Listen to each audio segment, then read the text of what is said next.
Okay, good day, guys. Welcome back. So let's take a look at GBP USD.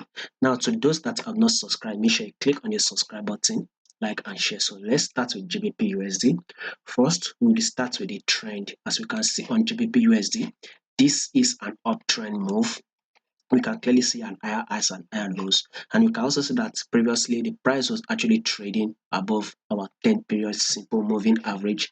The price gave us a correction which later trade below this 10 period simple moving average. So now this correction is over. What we are having next on GBPUSD is actually a further bullish move. So we can now see that this movement now is now trading above this 10 period simple moving average.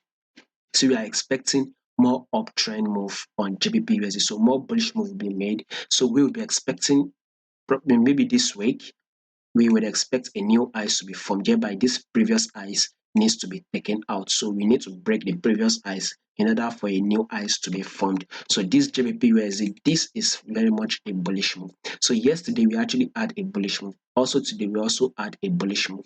So the next day, which is for the 19th, we also expect a bullish move on GBPUSD. So we would see something like this as an ice.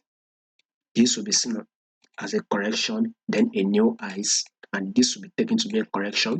Now a new ice has been made that came very close to this our previous ice, right? I think it's actually got to it. So price actually came to this level, right? Close to the level, by the way. Once price came to this same level, we had a rejection. This is one of the reasons why candlestick wick is sticking at the bottom, at the top. So now this is this is a pullback. So for the next day, we expect this GBPUSD to actually give us a bullish move. So now this is it very well on the forward time frame. You can see clearly on the forward time frame. You can see that this forward time frame is an uptrend move. You clearly can see an higher highs and an higher lows. So let's see this movement to be an higher highs, then an higher lows here. Then we see this to be a new highs that took out the previous highs if you watch it closely.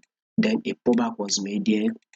Now a new highs, and what we are having on this GBPUS is a pullback. So let's see if this pullback will actually tap our 10 period simple moving average. So if this price can hit our 10 period simple moving average, then we expect a rejection whereby this GBPUSD will continue the bullish move. So what we'll be expecting is a continuous bullish move on GBPUSD, but this pullback needs to be over before we consider the bullish move for the next day.